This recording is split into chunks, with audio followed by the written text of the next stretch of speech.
Hello, everybody, and welcome. How are you? Let's pay some bills here real quick, and we'll get going.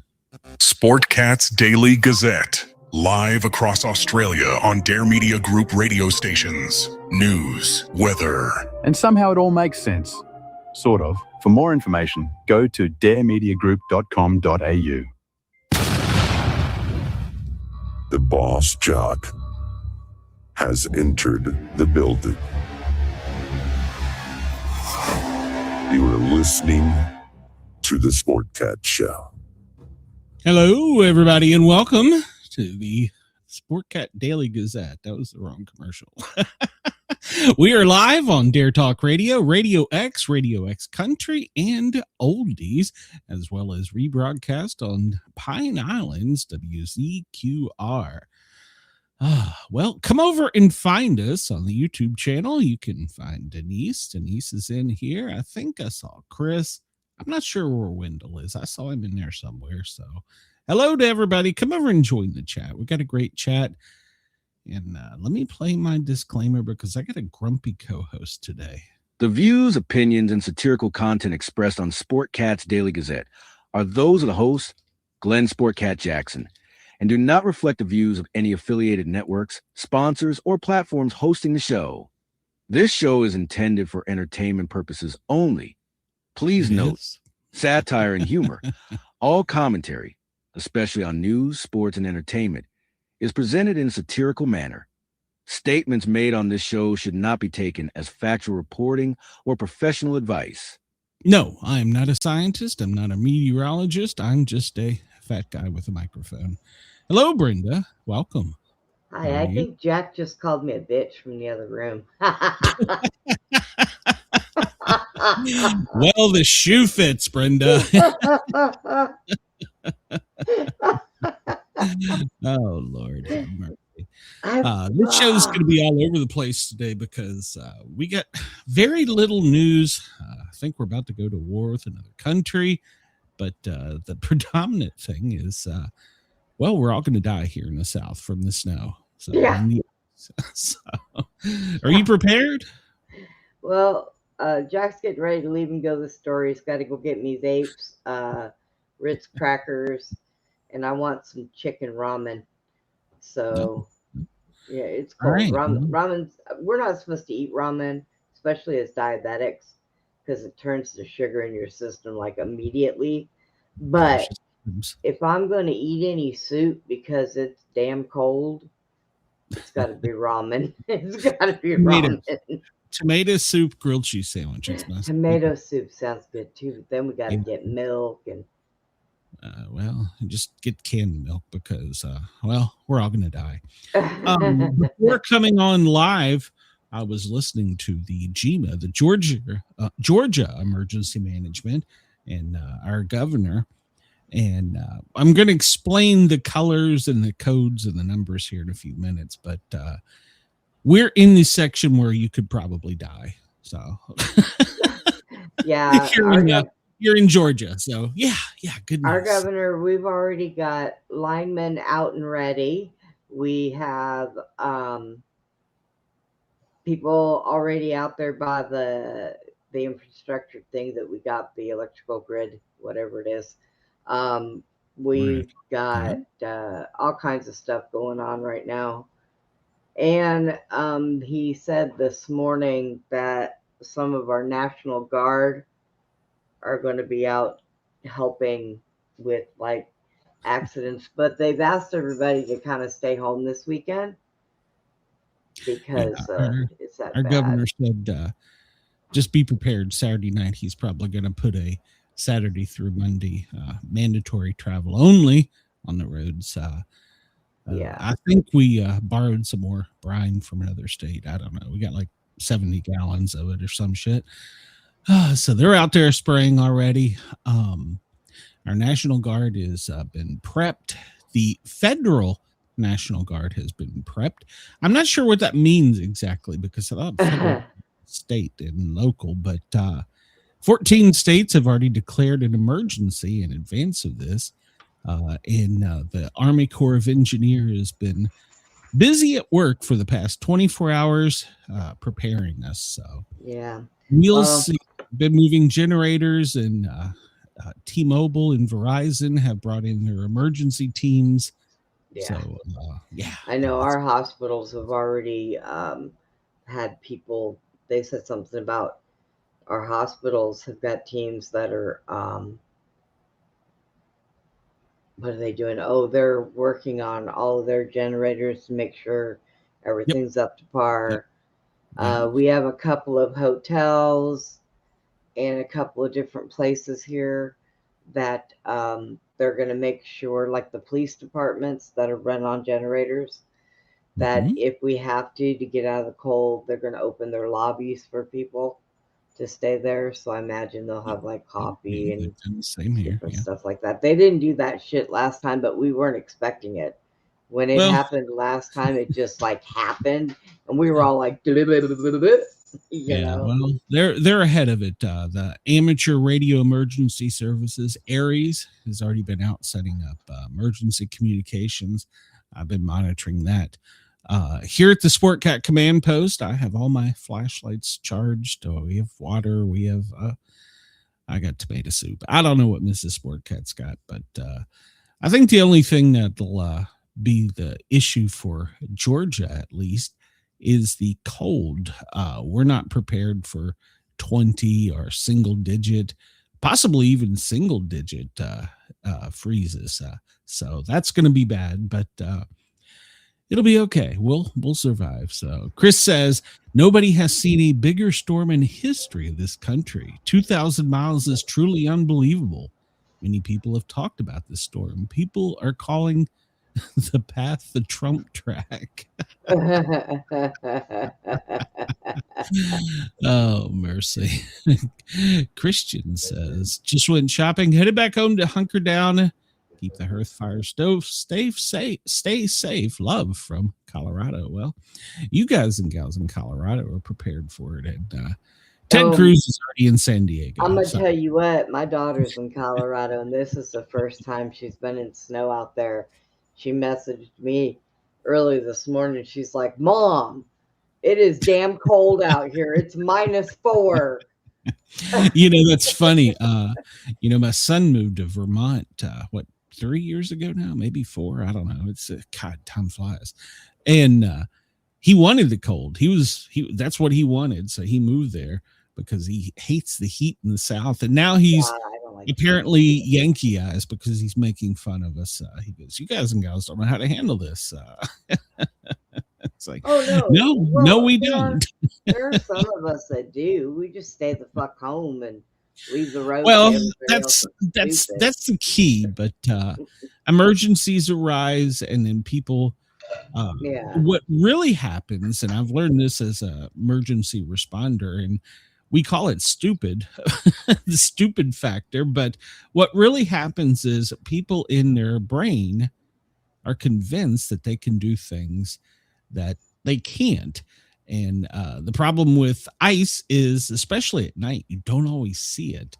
But they changed our forecast just before we went on to possibly 3/4 of an inch of ice. So that's not going to be fun, but we'll be all right. We'll manage. I don't know what I'll do. I'll snuggle with Mrs. Sportcat, and if she kicks me out, me and Ginger will just do it. So. Oh, mercy. All right, well, let's get on here because we do have some things to talk about. Today is January 23rd, Friday. If you're listening to us on replay, currently it is 2:11 or 14:11 on the East Coast. And if we can thank our good friends in California for sending us all this horrible weather, it's just 11:11 a.m. there. Denver, good afternoon. It's 12:11. Chris, you missed your lunch, 1:11. And for our friends down in Australia, Perth, 3:11 a.m. Sydney, well, you're already into your weekend. It's 6:11 a.m. Why are you listening to us? Put your feet up and kick back and make fun of some Americans panicking.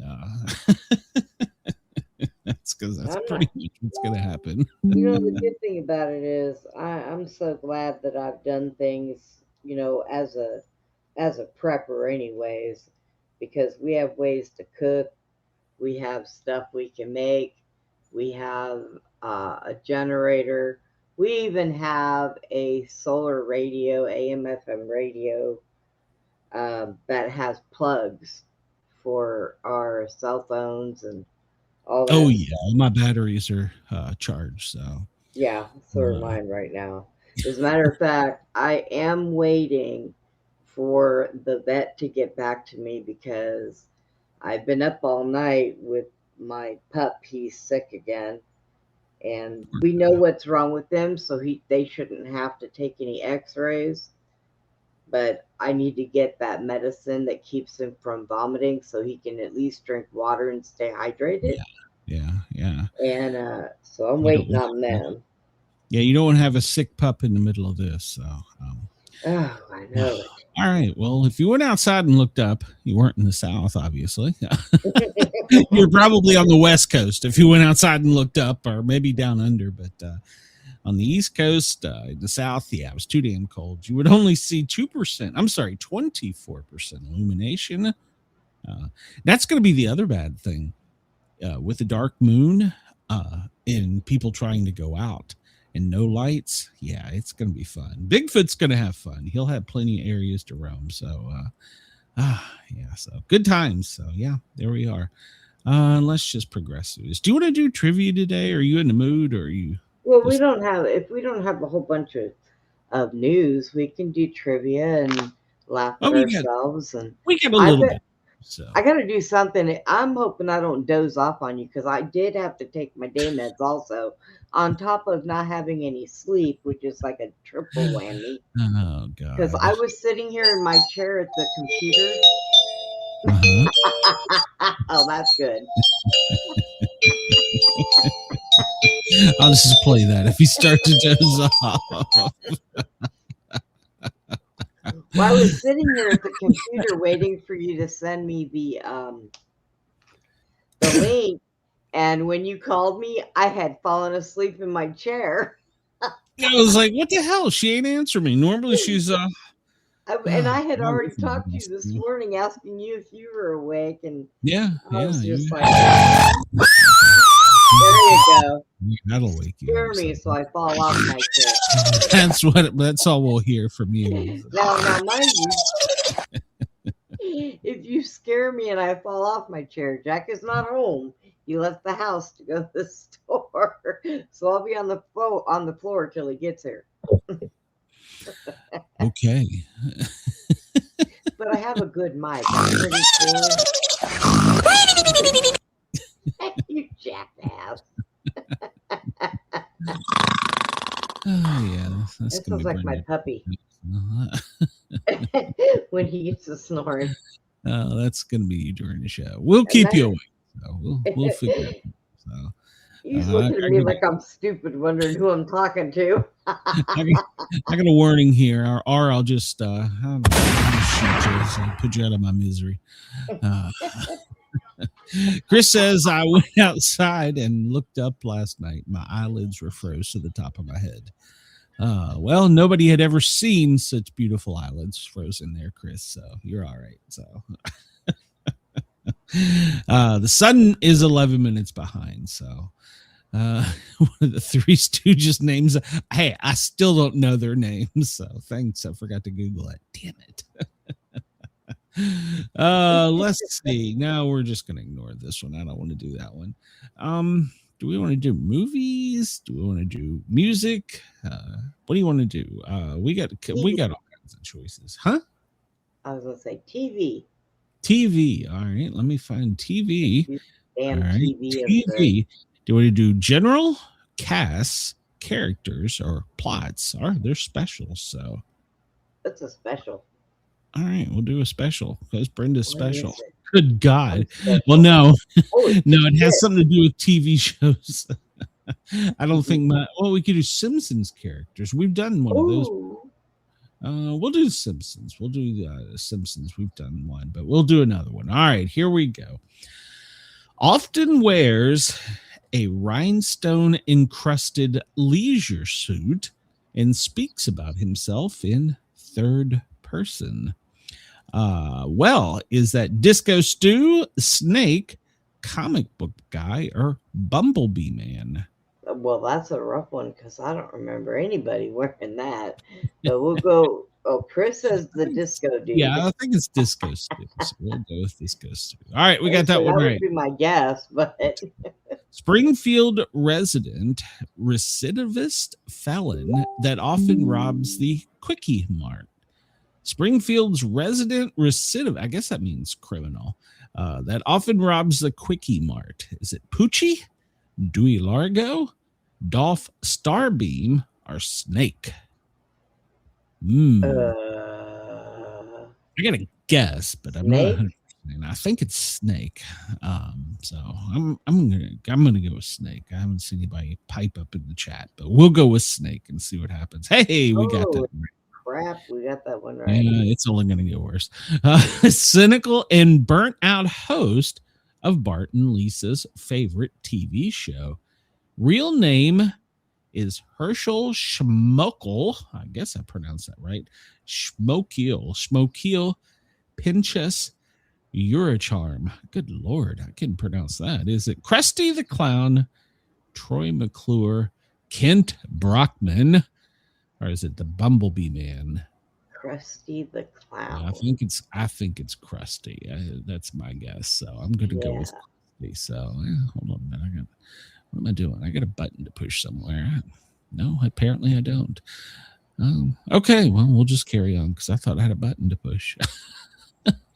Well, you haven't selected Krusty the Clown yet. No. I thought I had a button on my soundboard, but apparently I thought I had a crusty sound, but I don't have a crusty sound. How do I not have a crusty sound? I don't know. Oh, wait, there it is. I'm a fan, but I never listen to the Sportcat show. Yeah, well, F you, Krusty. All right. Sea Captain, famous for his catchphrase, "Yar," and his peg leg, in which he keeps liquor. Horatio McAllister, Snake, Martin Prince, or Uter Zorka? Would that be Horatio? I don't know. God, I don't know that guy's name. I can see, I can see him, but I it might be that. We know it's not Snake, so we've already got Snake. Yeah. So, Chris says it's Horatio, so we'll go with Chris. Chris is smarter than us, so we'll go with Chris. There we go. All right, number 5. Identical twin students at Springfield Elementary. Chloe and Zoe, Sherry and Terry, Sarah and Tara, or Patty and Selma? I want to say Chloe and Zoe, but I'm not. I think so. Sure. Yeah, I'm not. We'll wait and see if anybody in the chat catches up and sees if they did it. I mean, I'm tossed between the Chloe and Zoe and the Sarah and Tara, but I don't remember. I can see them, but I don't see. That's the thing. I don't ever remember their names. So I think it's Chloe and Zoe.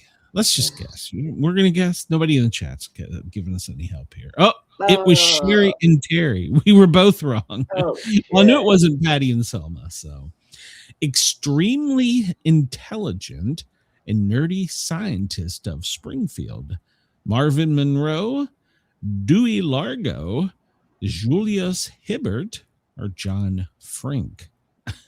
Julius Hibbert just sounds smart. Could be. Oh, excuse me. Just saying. Yeah. I thought I knew the cast. Apparently, I don't. Well, I think these are just the side casts that they have, so that's what's messing with us. Yeah, well, I don't know. Anybody in the chat got a guess? Marvin Monroe, Dewey Largo, Julius Hibbert, or John Frink? It's Julius. You think? Okay. No, Chris says Julius is the doctor, so we can rule him out. Oh, okay. John Frink. I mean, that sounds like a nerdy name, but hell, I don't know. Melvin Monroe. Dewey. Marvin Monroe, Oh, Dewey Marvin. Largo, or John Frink. Dewey. Dewey. You want to guess? All right, we'll just guess. Dewey. I will go with Dewey. No, I was right. It was John Frink. Damn it, Brenda. You should listen to me. Just like my wife. You should listen to me, Brenda. Damn it when I speak. Lawyer with questionable competence and ethics, and was voiced by the late great Phil Hartman. Lawrence with lawyer with questionable competence and ethics was voiced by the late great Phil Hartman. Cletus Spuckler, Troy McClure, Kent Brockman, or Lionel Hutz. Well, Kent Brockman was the TV guy, so I'm pretty sure that's not it. I think Cletus, he was one of the redneck characters, so I'm pretty sure that's not it. So it leaves us with Troy McClure and Lionel Hutz. And Chris says Lionel Hutz. I can agree. I can agree with that. So yeah. There we go. Man, Chris bails us out. There we go every time. Actor famous for his McBain films. Troy McClure, Uter Zorka, Rainier Wolfcastle, or Artie Ziff. An actor in The Simpsons famous for his McBain films. Troy McClure, Uter Zorker, Rainier Wolfcastle, or Artie Ziff. I got nothing. Some of those names are too I want to say Troy, but that's not right. Chris says Rainier, so sounds like a good Hollywood Simpsons Hollywood name. So we'll give it a whirl, and it is correct. Damn it, Chris! I'm going to promote Chris to co-host. Psychotherapist that disappeared since the 7th season and was presumed dead. Psychotherapist that disappeared since the 7th season and was presumed dead. Hans Moleman, Cecil Terrorwiggler, Herman, or Marvin Monroe. Good Lord. Was that the one that was voiced by Frasier? Or, well, he's not Frasier's his TV name. What the hell is his real name? Was that the one that was... No, that was Krusty's sidekick is who he voiced. Yeah. Sideshow Bob, that was him. Yeah, okay. So Sideshow Bob. I don't know. Hans Moleman, maybe? Or Marvin Monroe. I think it might be Hans. Or Cecil. I don't know. We'll go with Cecil Hans. would sound like a damn Simpsons character. Right. Yeah, we'll go. So Cecil or Hans? Or Marvin or Herman? Let's do Cecil. What the hell? You go with Cecil. No, it was Marvin Monroe. Damn it. Cocksucker. And just as I push the button, Chris comes through for us. Bitter mother of the principal of the Springfield Elementary School. The bitter mother of the principal of Springfield's Elementary. Lindsay Nagel, Agnes Skinner, Elizabeth Hoover, and Helen Lovejoy. Agnes Skinner. I believe you are correct. Denise says, I think we're missing all of them. Yeah. All right, we got that right. So we probably got what? Let's see. Yeah, we got to see. We made 7 out of 10. Yay. So, all right, I'll go study my Simpsons trivia. Pay more attention to the side characters. That's what there you go. How many sheep does it take to make a sweater? How many sheep does it take to make a sweater? Well, it probably takes a flock. Yeah. Guess I have no idea. This guy is just out of his mind. So I think that's right. Only one, but you have to teach it how to knit. Chris, if you don't go kick this guy's ass, Men seldom make passes at girls who wear glasses. Beauty is only skin deep, but ugly goes clean to the bone. That's a quote from Dorothy Parker. And no, that comment isn't true. I go for the librarian looking girl. You know, she's kind of a cross between Princess Leia and a librarian. That's the model girl for me. So, and Mrs. Sportcat fits none of those because she beat my ass. So. Well, on this day, January 23rd, Terry Keith kills himself playing with a gun. The founding member of the band of Chicago, Terry Keith, accidentally kills himself with a gun. It was only 8 days shy of his 32nd birthday. He was playing with several of his guns when he pointed a .38 revolver at his head and pulled the trigger. It was not loaded. He then picked up a semi-automatic 9mm. Don't worry about it. I took the clip out. Look, it's not even in it. Then he inserted a empty magazine into the gun, placed it against his temple, and pulled the trigger. So he didn't realize he had one chambered. He died instantly. I was going to say, did you not? This day, Wendell says, I have a thing for blind girls. Well, they can't see me. So there you go. 1978, Terry Keith. Yeah. Always, well, first off, never point a gun at anything you don't intend to kill. First off.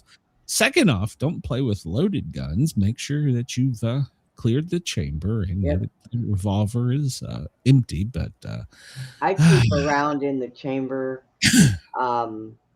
In my 40s, I keep rounds in the chamber, so I always know that when I drop the clip and then pop that round out before I do anything with it. If Squirt wasn't here, I probably would, except for the Glock. I still don't trust the Glock 45. No, without a safety. No, I tell you, when they first came out, I went to a range with one. And I accidentally hit the wrong button and the damn thing fell apart in my hand. I was like, what the? And it was loaded. I was like, what the hell is this? And they're like, Brenda, be careful and just set it down, point it away from you and everybody else. I'm like, duh. Yeah, the Glock is the closest I have to a 1911. I wish I had a 1911, but yeah, it's well, I had one at one point in time, and then I had kids. But I've got a beautiful Beretta 40 cal. It's big, it's heavy, and we're gonna get shadow banned for talking about. No, we're not showing nothing. They can shut the hell up. This day in 1977, Roots. Do you remember that? The TV miniseries on ABC for 8 consecutive nights. Roots, January 23rd, 1977. I remember that. That was pretty popular back in the day. It says that it only drew 130 million viewers. I was going to say 130,000. Well, Glenn, here we go. So my vet messaged me. Oh, Lord. For me to take him in and get his medicine, it's $350. Ooh, I'm $120 short. I wonder if they'll just take that and leave me the hell alone. Write him a check. I don't have checks. Nobody does checks anymore, Glenn. What are you gotta talking keep about? Some around for special occasions, nowadays, just like this. So. Do you remember when you went to school and they taught you how to fill out a check? Yeah, there was a general. They don't do that anymore. No, these kids, you don't. show them a check and they're like, "What the hell is this?" Unless it's a paycheck. Yeah. You know? Yeah, I know. Mom still goes to Walmart and Ingalls and writes checks. I'm like, what the hell are you doing? Oh my dog! It's like, well, you come out of the checking account. Like, get a debit card. It comes out of your checking account automatically. So they said the fee for bringing him in, they got to check him out. They don't have to do X-rays. We already know what's wrong. And his medicine, $350. The last time I took him, it was $900. So, at least be still my heart. Well, they're just warming you up, Brenda. Yeah, no kidding. I'm Oh I'm my afraid I've got to God. take Ginger when we go to Tennessee. It's funny. I'm only using the Tennessee vet because I can't afford the Georgia vet, but I can't afford the Tennessee one Right? either. But yeah, we're going up there next month. Well, pending we don't die, one, and two, we can melt our way up there. But yeah, I was going to take her for an eye thing. So, well, I'm sure I'll have to dip into savings for that. So, good times. So, yeah. Wendell says he has a 9, a 40, and an AR. Well, you got a good, just strap them on there, Wendell. USS Pablo was captured by North Korea. This day in 1968, North Koreans captured the USS Pablo. The captain and crew were held captive for 11 months. They can be seen displaying the Hawaiian good luck sign in a number of propaganda photos taken by the North Koreans. This was done until they found out what it really meant. They were released in December. What the hell did it really mean? I'm confused. I'm confused. What does Did it tell you what it meant?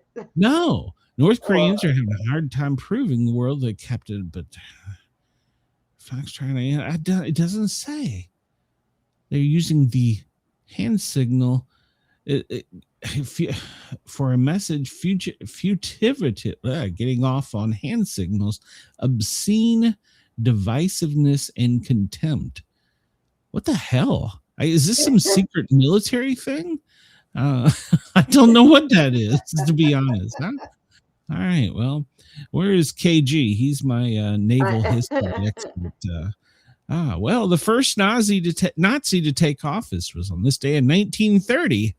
Wilhelm Frick becomes state minister of the interior and education in the coalition government of Thuringio, making him the first Nazi to hold any ministerial level office in pre-Nazi Germany. Hey, well, we just had that happen in Virginia. So there you go. oh my God. Well, here we go. I'll be in trouble. Or was it New York City? I don't know. No, he's a socialist. Hello, Monica. Welcome. Come in here and help us before I get banned from the radio.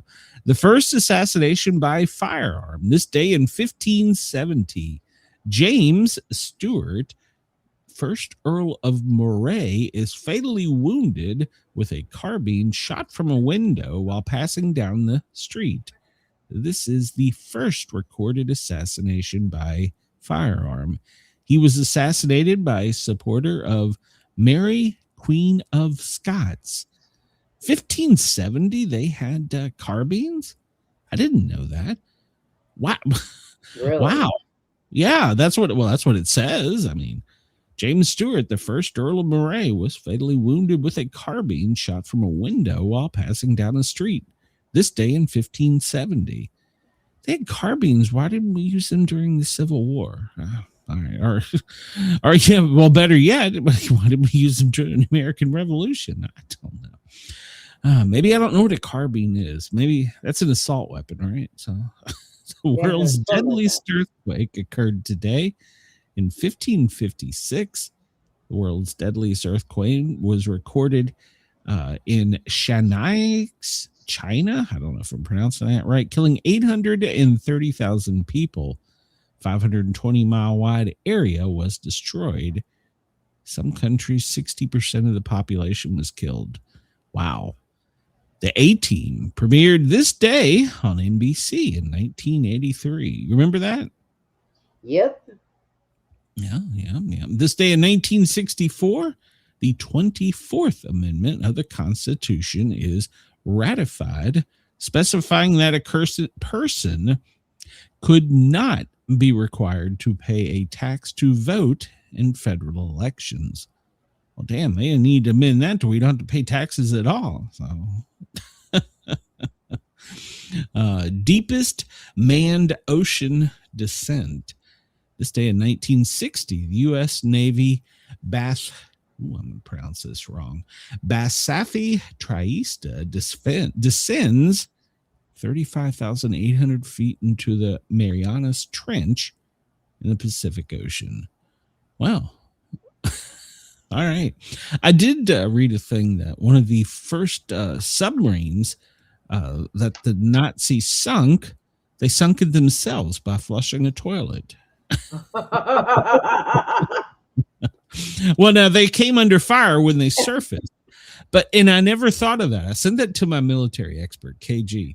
I never thought about it because I don't know what the number of people on a sub is, probably 50, maybe. I don't know. But what happens when they go to the bathroom? I never thought about that until I read that article. Kind of like flushed into a tank that emptied into the water, but if somebody because of the pressure, if somebody flushed the toilet and it sunk the damn thing, that had to, whatever that man ate, he should never eat again. I think it was the captain too, but yeah, because of subsurface temperature or pressures, they can't expel it until they get to the surface. So when they cut to the surface, they use an air canister to jettison it out of the submarine into the ocean. I never thought, I don't know why I went on this rabbit hole today. So well, you know what? So now people that go in the ocean and go on your surfboards, if you've got something, if you got a submarine off the coast, it could be shitty. You have something stuck on the bottom of your surfboard. Shitter's full. The 20th Amendment, the lame duck amendment. This day in 1933, the 20th Amendment to the U.S. Constitution was ratified. It's called the lame duck amendment. It moved beginning of the president and vice president's terms from March to January 20th, and members of Congress from March 4th to January 3rd. The time between an election and a successor taking office is referred to as the lame duck period. You know what I just thought of? What's that? You know, all those soldiers all those Navy men being on a ship, when they go on their Westpac, they're gone for 6 months. That's a lot of shit to Yeah. I didn't go down the aircraft carrier shitter system, but I just got to reading about the subs. Because I never thought about it. Because, I mean, the fluid has to offset the ballast. So, and this is a question probably for a physicist. My guest Wednesday night could have guessed this one probably, but the weight of a submarine, does it increase or decrease because of the defecation? I think it would the urination. Increase. But your consumption in is the same as your consumption out, isn't it? So I mean, it's a physicist question, and maybe now for I'm a going to have to sub, know. So maybe for a sub, they come up at least maybe twice in you know. So they jettison it out, but it's I don't know why. I just I'm just picturing all that shit built up for 6 months being dumped at once in the damn ocean. Hopefully they do it in the Indian Ocean. They don't do it near us. So. Now I'm gonna have to research this. How do you? Oh, okay. All right. This day, January 23rd, 1920. The inventor of the Frisbee, Fred Morrison, the American inventor, he invented the Frisbee. He got the idea when someone offered to buy a cake pan. He and his future wife were tossing back and forth at the beach. He was also a prisoner of the infamous Stalag 13 during World War II. Well, interestingly enough, here in a few weeks on my Wednesday night show, I'm going to have the inventor of the disc golf game. So there you go. Coming up in a few weeks. I remember him. Yeah. The patented Ouija board by Elijah Bond. This day in 1847, American inventor Bond patented the Ouija board. His patent was initially denied because the chief patent officer wanted proof that it worked. As a test, he asked the board to spell out his name, which he did, and then he granted the patent. The name Ouija had been determined in 1890 when Bond's sister-in-law, see, it's a sister-in-law, a spiritualist and medium, asked the board what its name was, to which the board spelled out Ouija. When asked what the word meant, it responded, "Good luck." The use of similar talking boards is recorded back as far as AD 1100 in China. They became popular in the United States in the 1860s after the Civil War, when spiritualists used the device to help people contact relatives lost in the war.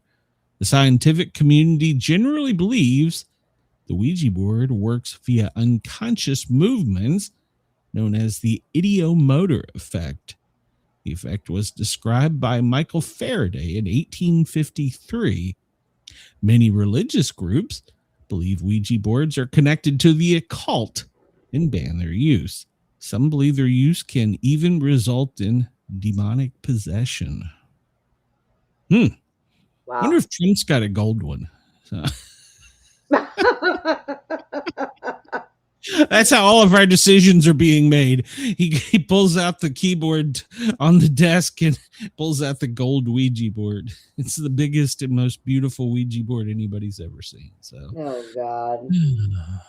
Wendell said, I don't know why Wendell knows this, the only thing that you gain weight from eating is bananas. When you eat 1 pound, you gain a pound. I don't know why he knows that, but okay. And I can't contest it. But who the hell eats a pound of bananas? I don't know. It seems to me if you ate a pound of bananas, you would probably have a pound of diarrhea. You would be pissing an awful lot. Oh, John Hancock, born this day in 1737, the 4th and 13th president of the Continental Congress, first signer of the Declaration of Independence, and the first governor of Massachusetts. Richard Dean Anderson, MacGyver, was born this day in 1950. He's still with us. Rutger Hauer, oh, that guy looks rough. 1944 on this day. Blade Runner, okay, and The Hitcher.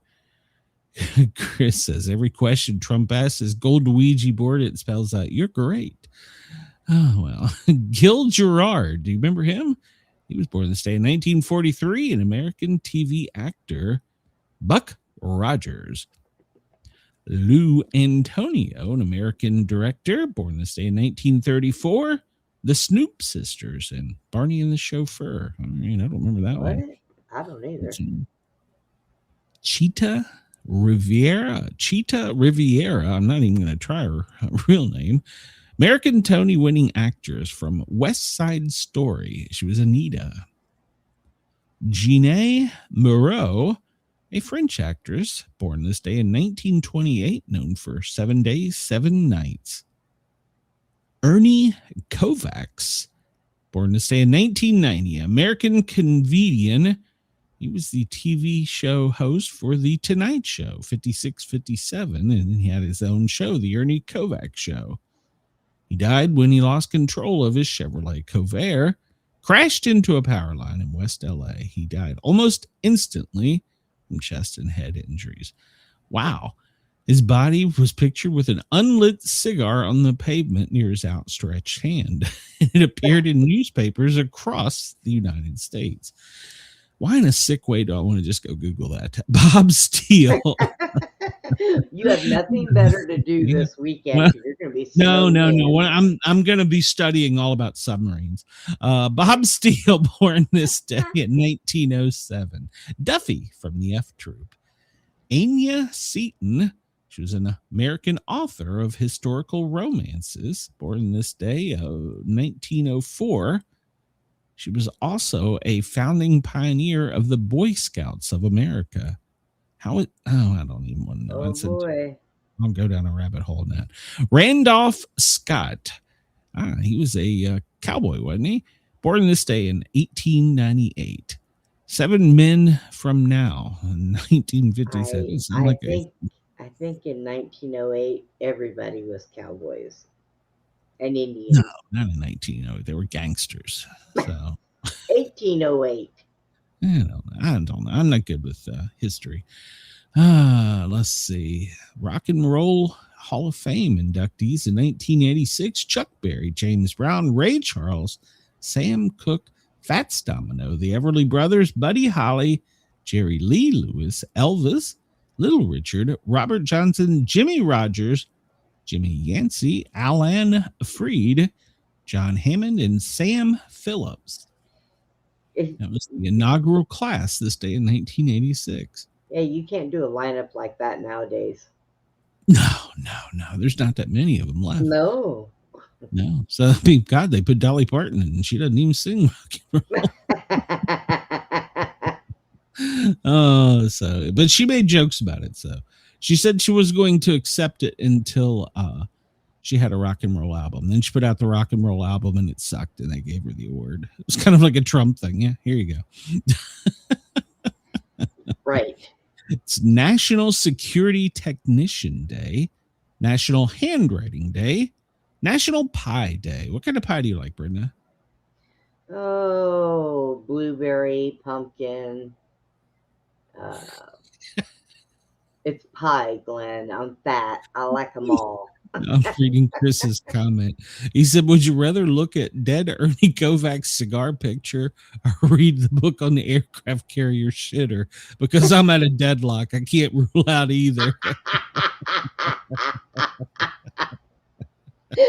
Oh, yeah. You got me, Chris. You got me. So, do them both. Just do them both.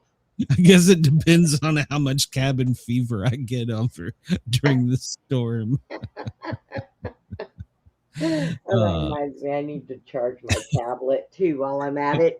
Can't rule either out. Well, if you have any good recommendations, Chris, just message me. National Pie Day. My guess probably chocolate for me or cherry. Coconut cream. Oh, yuck. Now, Mrs. Sportcat and Mom both make a mean apple pie, but I have to be in a mood for pie. I don't really like pie. I mean, I guess I like it, but if I've got a lineup of desserts in front of me, it would be lower on the list. Now, during the holidays, but wait a minute. Mom makes a good sweet potato pie, too. I don't know. I'm torn on this one. Big Garden Birdwatch Day, whatever the hell that means. First Philippine Republic Day. It's International Sticky Toffee Pudding Day. I never had toffee pudding. Measure Your Feet Day. Okay, he must be really bored. National Activities Professionals Day. National King Day. It's Pedro's Day. National Report Pharmaceutical Fraud Day. What? I can't get a Sportcat Day. Jesus Christ. Snowplow Mailbox Hockey Day. National Rhubarb Pie Day. I just figured out Mailbox Hockey Day. Yeah. You may hit it, you may not. So, yeah. So, Andy sent me a picture of a wide load that is stuck on the road in a construction zone right by his house. Just message him back and ask him where the shitter is on it. I don't know, but that is a wide load, and that sucker is stuck. Who goes down a small road like that? Oh my God, people are stupid. 55 days until spring begins. I don't believe it. Sure. Yeah, 34th day of winter. I'm 34 days too many in. So, all right. So, we'll just skip through all this. We'll just get straight to this. And there's this. And then there's this. So we'll start here. This is compliments of Weatherwise. I'm actually thinking, I downloaded the app, and I don't get paid for this. Ryan Hall, y'all, if you listen, cool. I appreciate it. He is, I guess, the founder and creator of Weatherwise. And I got to say, out of all the apps and weather things I've looked at, his is probably the most badass. His is probably the most for giving you the information you need to know. And I'm not getting paid for this. I'm not going to get a kickback for this. But Weatherwise is pretty damn good. And I'm actually considering buying a subscription. But because of all the, it's not free, but all the goodies you get with it, it would be good for reporting news. But Looking at the radar, and this is showing not only the radar, it's showing all the watches, warnings, and effects.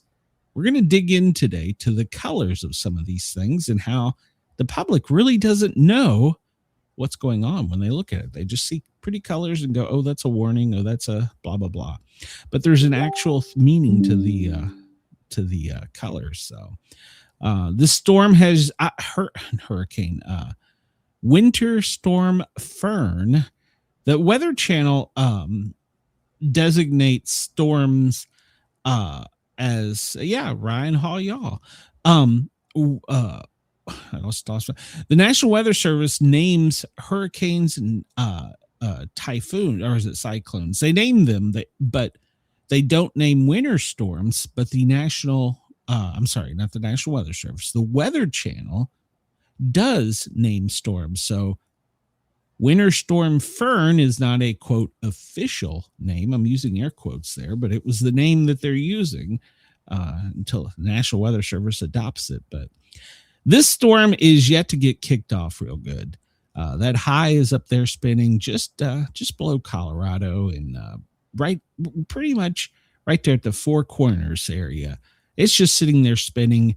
And this other high, which is off the coast of California, well, it's what's causing us the problem. It's sitting there giving this energy. And what I didn't know, I listened to Ryan Hall last night, and I was like, wait a minute, he explained it pretty well.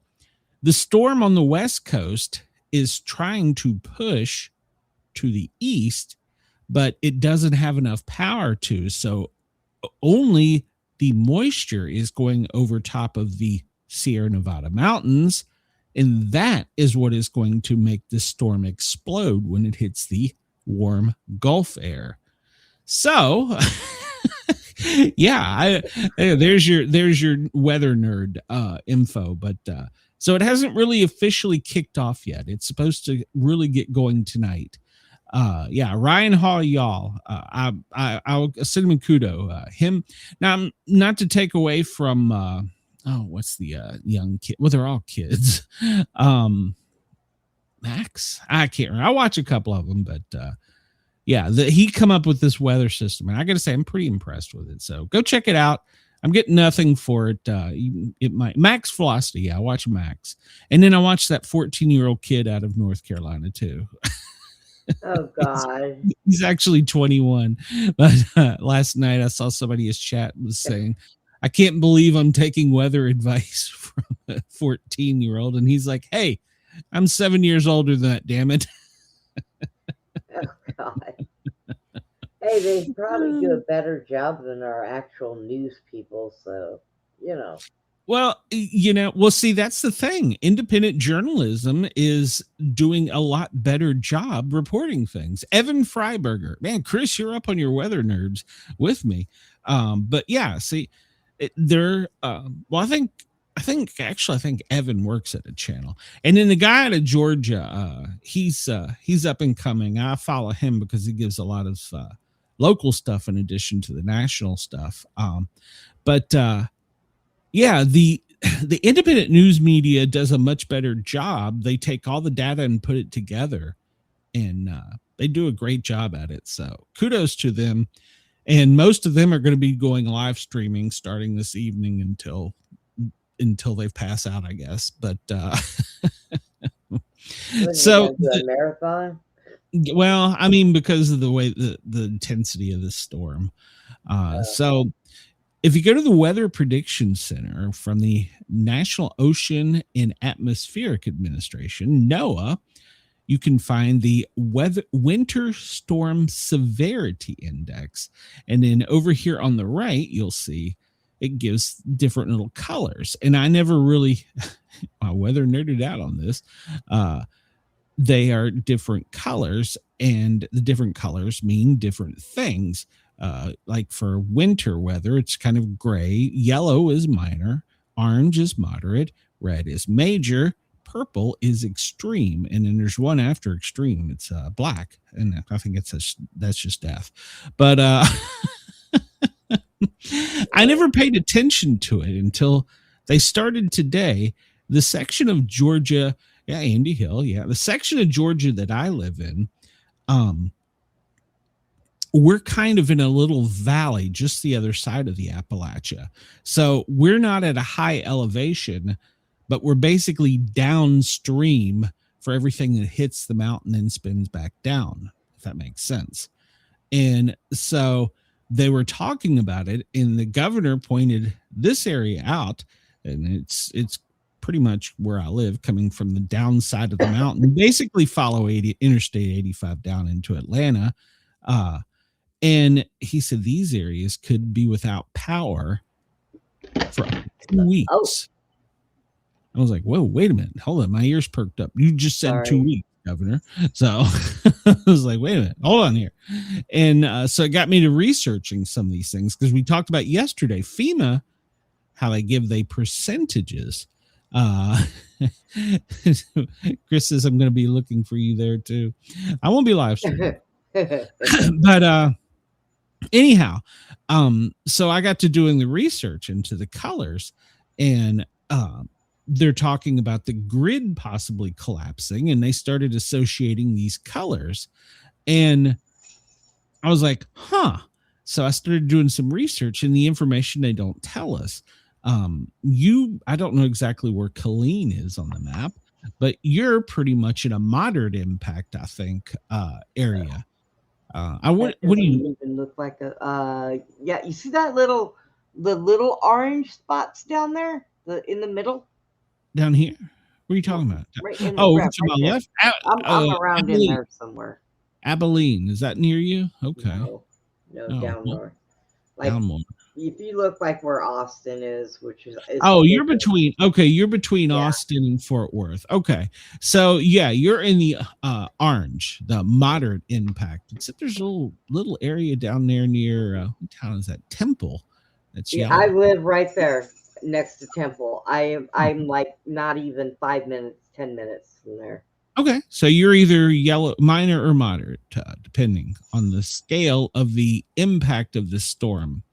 I'm going to be on high alert because I don't want anybody driving through my house because people are just stupid. Well, day one, which is today, is where it kicks off for you guys and gals out there in Texas. And then day two, when it explodes, you can see how it just boom. It's getting that Pacific moisture, tapping with a low in the Gulf of America, and it just explodes. And of course, there's a depression off of the Atlantic as well that doesn't help out. That's what's causing the backward flow, basically. It's creating a wedge with the Appalachia, and we're on the downside of the Appalachia. Fun stuff. Chris says, I'm going to drive by Brenda's house and sing Amarillo by morning. Yeah. So, so this storm is going to be historic. Did you hear that crash? I heard you drop something. Yeah, I went to grab my bottle of water and didn't realize because it's on my microphones on my right side where I can't see. Went to grab my bottle of water and completely just knocked my microphone over and everything else. Lady Brenda. Yes, we'll talk about tree explosions. There's the chance for tree explosions. So AP, why freezing rain has millions at risk. This is going to jump back and forth between many power companies, but the problem with this storm is the ice-coated trees and the limbs, obviously. But the real problem isn't as it's coming down, because as it gets colder, the weight gets heavier. And so when it first starts, it might just be a tree that's fallen over. But when the ice hits, you can't calculate it because the amount of weight it puts on the lines, the homes. So that's what's going to bring it down. It's the weight of the ice forming, the wet water forming. And of course, once it freezes, it coats, and the freezing rain keeps coating it is the problem. And that's what's going to get us here in the South. Alabama, Arkansas, Georgia, Kentucky, Louisiana, Mississippi, North, South Carolina, Tennessee, Texas, and Virginia. So yeah, my uncle said he's bringing in the bobcat and making sure she stays inside.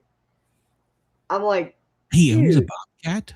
Yeah, he owns a bobcat. I'm more intrigued by that than. She's beautiful. Yeah, he lives in Arkansas. And Okay. he found her when she was little and thought it was a regular kitten. And yeah, she grew up in the house, and yeah, she's a big girl. She's beautiful. He had to whittle or make his own table for the middle of the living room out of real thick wood because she would get up on the table and break it. So he finally made her one, and she's a beautiful. He messaged me and asked me if, because he's getting older, he asked me if I could take her, and I looked. I was like, "Are you joking? That thing would eat the animals I have in my house." Send pictures. I want to see this. So. I have a picture of her. I'll send you one. She's pretty. All right. So your governor, Greg Abbott, has sent out assurances that the power grid's much more reliable than the rest of the country because of Uri, Winter Storm Uri. Yeah, we separated it from everybody and we rebuilt it. So. Yep. Well, Duke Energy, which serves both of the Carolinas, they have said that their power grid is going to be okay, but we've not seen a storm this intense in the east. It's not a hurricane. This is different than a hurricane. A hurricane, you get the high winds, things snap, break, fall on each other. This one is just you get it just the weight, and then you can't get to it. TVA, well, they have said that they've spent millions of dollars in weatherization, and Tennessee is good. But it doesn't mention Georgia. So it doesn't mention Georgia. So, yeah. Looking at Chris says Ted Cruz sent out an out of the office automated message to everyone. He said, "Good luck." Yeah. Pretty much. Hey, Chris, Chris, if you're going to stay at his house while he's gone, why don't you just go ahead and run for his position? There you go. You just stay there. So I got to looking to see how the power grid in the United States is broken up. And we know because of the problems we've had with the Canadian border and the threats we've had about the northeastern states, but then you also have the Midwest and the Central Valley, where Canadians get their power grid from us as well, or we get our grid from them, one or the other. I'm not sure which it is. But here in the South, we're isolated. We're what you see there in the purple. And so you're separate from it because of your power grid. Most of it. There's a little of you is still on the grid. But yeah, you can see here, we here in the South, we hearings in the South are all on our own grid. And as you just heard me say in TVA, and he had the Duke over in the Carolinas, but you didn't hear me mention much about VEPCO or Georgia Power. Your trees out there that like to snap and break and fall on your line. And I live in a wooded area, so yeah. So our grid is going to be very, very fragile, as they say. So we'll see. I thought about, I would really like to have a really nice like log cabin type house surrounded by woods with one little path that leads for 2 miles out to a road. Okay. It has perks. Then I thought about winter. Yeah, I'll say give it. It has perks, but yeah, winter is rough. Now, granted, I'm 21 miles outside of Atlanta. And now we got blowing up trees, so it'd be my luck if I had a wood cabin that they would blow up. Yeah. I've never heard that warning before, but yeah, we have tree explosion warnings. It's a real thing. I just didn't understand. I had to Google it. But our grid is more fragile here in the South because we're not prepared for this. So more than 170 million people are under winter weather advisories on the East Coast. And I don't want to be one of the ones spreading the danger on YouTube, but if you're not prepared by Saturday morning, you're screwed. And wherever you are by Saturday night, stay where you're at. And I have a prediction. By Monday, the Petri dish in your house is going to make everybody sick again. That's possible. So As possible. So, so they're expecting widespread power outages. FEMA sent out a message to be prepared to be without power for 2 weeks. GMO, which is the Georgia Emergency Management, was a little more optimistic. They said just a week. So we'll see. But some areas have never in recorded history seen the amount of ice that is being predicted. And their system is nowhere near ready for that. And well, kind of in that area. So, yeah. So. I think I would rather go to Florida and collect all the fallen iguanas and bring them here before I brought my own. What bothers me is Mom up in Knoxville. Their grid is more prepared than Atlanta. I don't understand. Well, that's good, though. I don't understand. So we'll see. But they're saying that North South Carolina may experience multiple day outages. So if you're in the Carolinas, just hang on. It's going to get better. And then as it goes up the coast, which once you get to the Northeast, once you get above really DC, up in the Yankee country, they're more prepared for this type thing. And their systems are a little bit better. So why do I have this up? Okay. This comes to us from the New York Times. And we talk about the Arctic cold and snow squalls that are going to be merging and taking out the electric grids. And that's the other thing. Your grid may not collapse because of the weight, but people are going to be turning up their power or their heat, which increases the need for power. So if you don't have trees taking you down, you could experience brownouts. So it just gets better and better. So put on your wool socks, people. Don't turn up the thermostat. But I still have my air conditioner on right now. Is that crazy? I guarantee you won't by Saturday. So I won't by tonight. So the coming storms will arrive 5 years almost to the date after the massive winter storms that took out Texas. Remember when you had the blackouts? So yeah, I lived in my car for 7 days. That was so fun. It's like camping. Yeah, you were isolated from everyone else in the rest of the country. Well, now Texas has improved their grid, and they don't anticipate the severity of this storm, but they don't want to underestimate it either. So they're right. Basically telling us that it's going to be bad.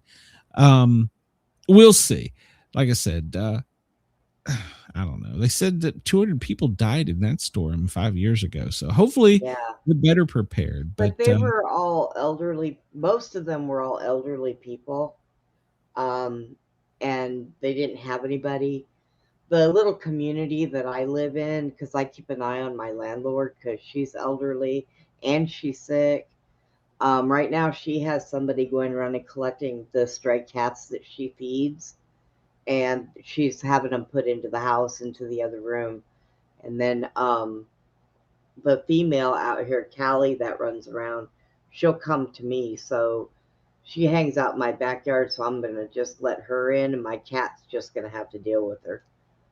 Because they don't need to be outside. Well, there's in the South, they've opened warming centers, and there's places for you to go. And hopefully your state's prepared with a Georgia National Guard. If you live in a facility where they suffer an outage, they can either, with Army Corps of Engineers, can swoop in and bring a generator or move the people to a warmer place. So hopefully that doesn't occur, but we are being warned. I thought I had that up. I'll just close you. You're annoying.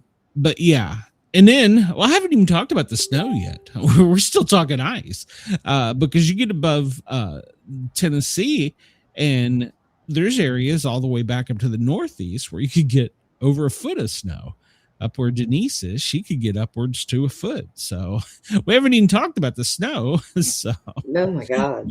Yeah, I mean the snow will bring the temperatures down and keep people raising their thermostat, which is going to cause the brownouts. But then you got the areas in the South with the ice where they're just going to lose power. So they're calling it a Canadian cold front. Damn you, Canada. So yeah. Yeah, but see how they start coloring this thing. This is what I was talking about. They start putting these colors up here, and I didn't understand it until I started doing the research. But the extremes, as far as with the ice and the color coding, as to how bad it was, until I realized I lived in a purple zone. So, yeah, I live in the purple zone. So we'll see. And I messaged Mrs. Sportcat and I said, if there's anything we need, if we don't have it by the time you get home, we're not getting it. You're not getting it. That's right. 2,000 flights have been delayed. It's now up to 15 states declaring a state of emergency. DC is expecting almost a foot of snow. Our lovely politicians have recessed until Tuesday afternoon. So they're all gone. So they're all gone. So he says, I'm 4'11". I'm not going out. I don't blame you. I don't want to go out if I don't have to either. So yeah, that's the most recent headline. Florida has canceled. Now, 2,000 flights have been canceled for Saturday. So if you're traveling this weekend, check your weather plans because, you could get a surprise when your flight be canceled. Hey, if you're stuck at a beach, just rent the hotel for an extra couple of days. You'll be all right. So they're calling it a historic winter storm, and it's going to slam. And they say half the United States. I think it's going to be actually more than that. So their predictions are 172 million people under the winter weather.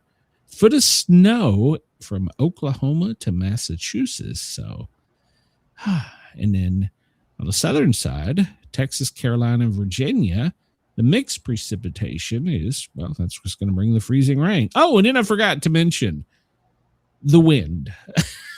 In the south, on this side of the Appalachia, at least, we're going to be getting gusty winds up to 40 miles an hour from the storm. So, yeah, your trees that are weighted down with ice, yeah, they're just gonna blow right over. So, yeah.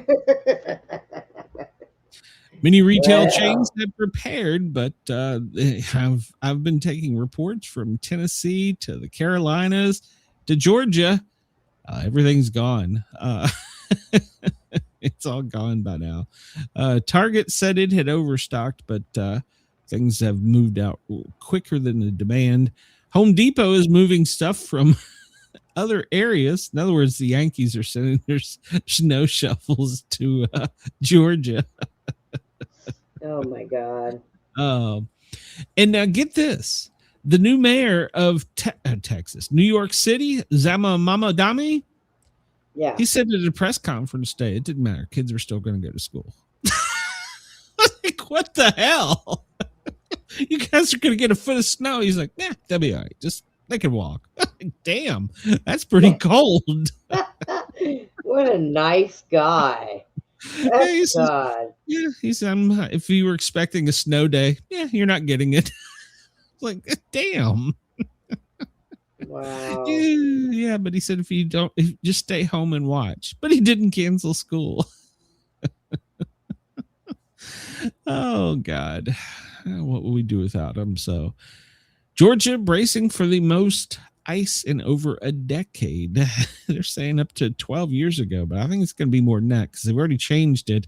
Prior to coming up, there was here. Yeah, this is old news. It said 0.25 to 1 inch. Here where I'm at, Gema's already said 3/4 of an inch. So yeah.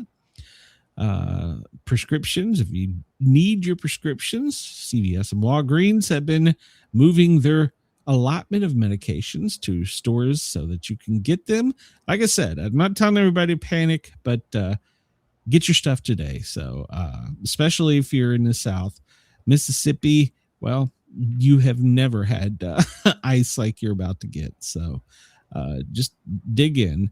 And even up in Kentucky, power outages are expected. So yeah, it's pretty much the whole East Coast in the South. So yeah. Well, yeah, that kind of just sucks a little. Yeah.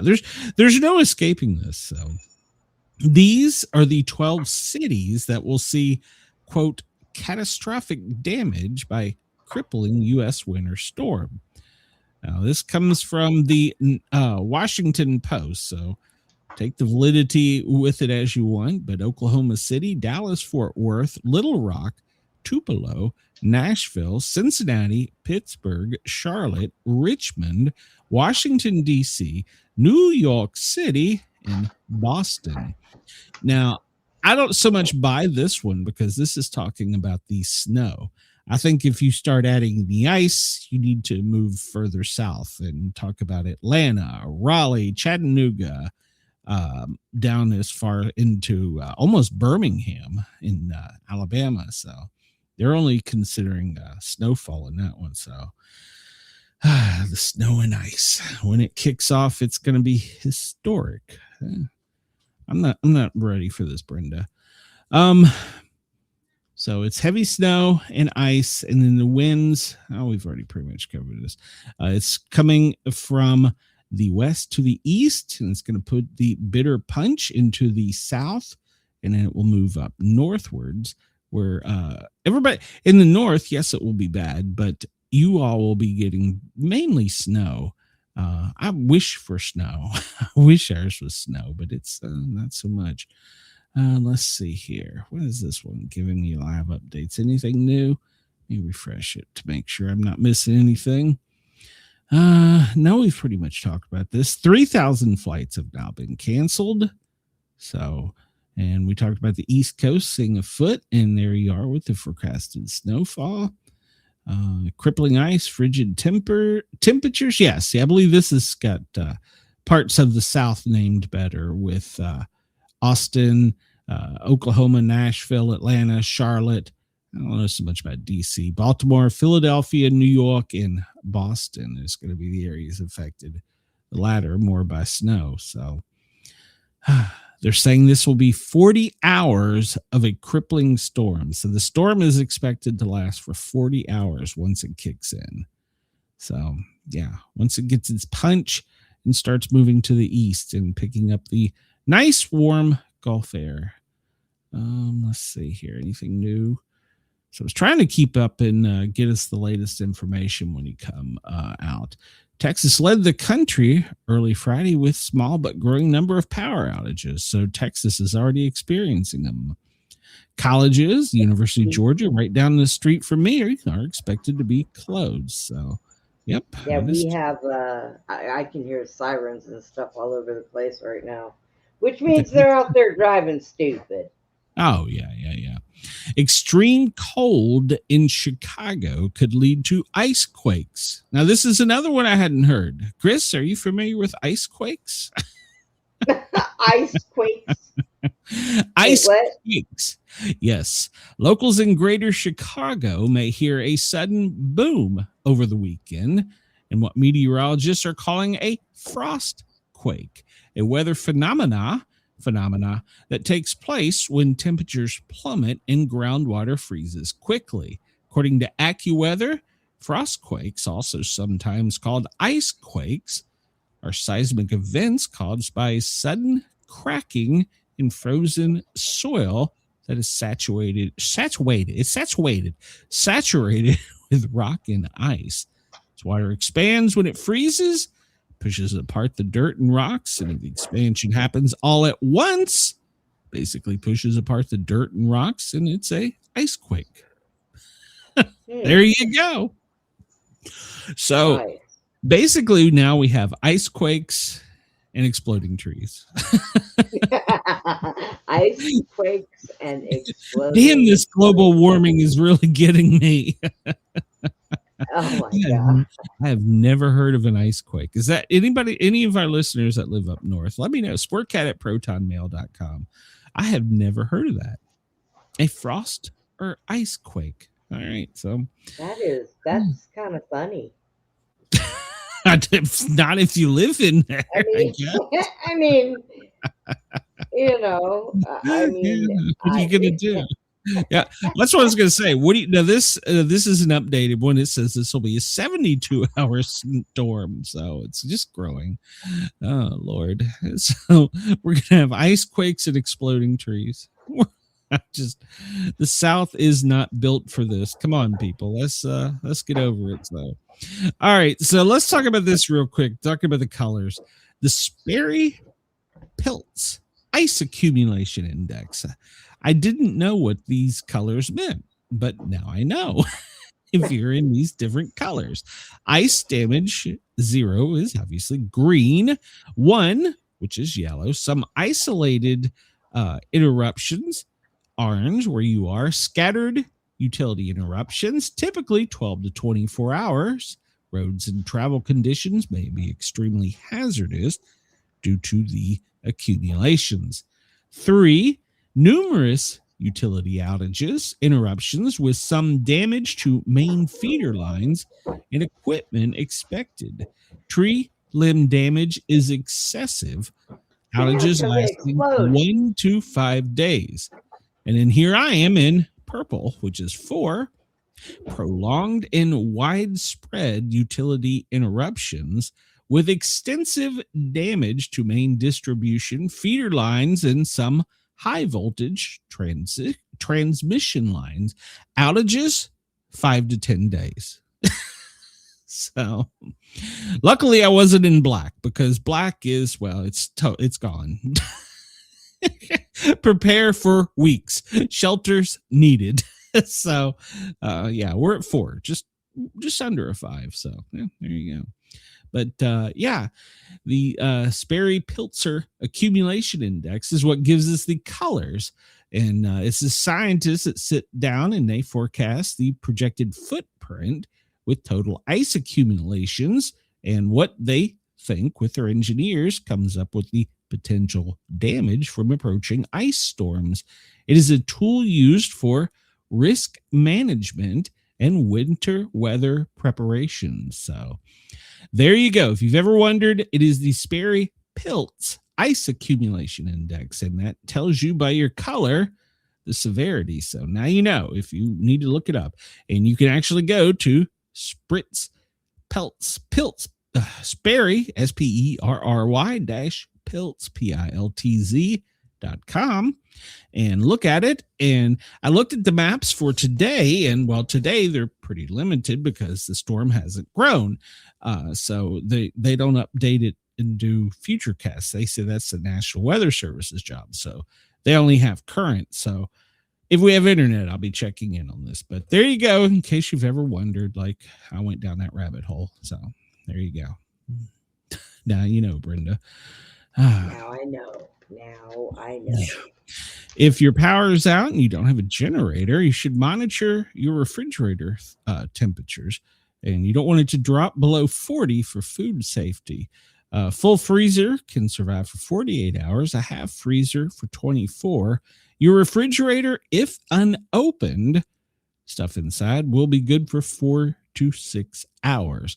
Now, generally frozen foods tightly together separate, and cross-contamination can occur. So if you have ice packs, start to use ice packs, or if you have dry ice. So, but if it drops below 40, you need to, for more than 2 hours, you need to check it out real good and basically just chuck it. So if it gets to 40 for more than 2 hours, open mayonnaise and sauces, if it's above 50 for more than 8 hours. So there you go. Now my freezer, the last time that we had that outage for 7 days, nothing in my freezer was harmed at all, because I keep my freezer at -6. Wow. My refrigerator, I keep it at 35. So I opened my refrigerator because it was that cold in the house. The only thing that we lost in that last outage in 7 days was milk. Wow. When the hurricane took out our grid to the south of us, we lost the entire freezer because we were out in the summer for 7 days. It was horrible. Oh, yeah. So. That would not work. Yeah. Denise says the weatherman is apt to be wrong. I pray it's now, but yeah, there's too many models agreeing. There's too many models agreeing right now, Denise. So yeah. Well, let's see what other news we have, and we'll get back into weather stuff if we got time. But we only got 30 minutes, so majority stake in TikTok in the United States has been sold. Do you remember they were talking about this a while back? They were going to ban TikTok. Well, didn't the president come in and he saved TikTok? Jesus. So, yeah. So now China owns their part, and a company in the U.S. owns our part. So there we go. It was this come up through the Biden administration, and it was signed in during the Trump administration. And then he gave him an X period of time. And so they have split the company, and now it is owned by U.S.-backed ventures. And what gets me is I don't see the name of it here. I thought I saw the name of it, but I don't see the name. There's probably a name. I just don't see it. But yeah, so it's been sold. It's not Zuckerberg. I do know that. So he's got enough right now. Did you hear we talked about this the other day? A Democrat judge calls New York City's Republican-held congressional seat unconstitutional and has ordered that it be redrawn. New York Democrat-appointed state judge ruled that the boundaries of New York City's only Republican congressional district, held by Nicole Milotakis, were created unconstitutionally, and she has ordered it to be redrawn. She issued this January 21st in the New York's 11th congressional district. Unconstitutionality dilutes the voting power of minority residents and violates New York State Constitution and New York voting rights. So what do? They just fire that? So if you're the congresswoman for there, are you just fired? Is that pretty much what that means? I mean, she's dissolved it. So she said that it is evident that without adding Black and Latino voters from elsewhere, that this is race discrimination. All right. So I don't know. I haven't looked at that particular one, but my question is, so what happens? You were elected. Now the judge just goes, nah, we didn't mean it.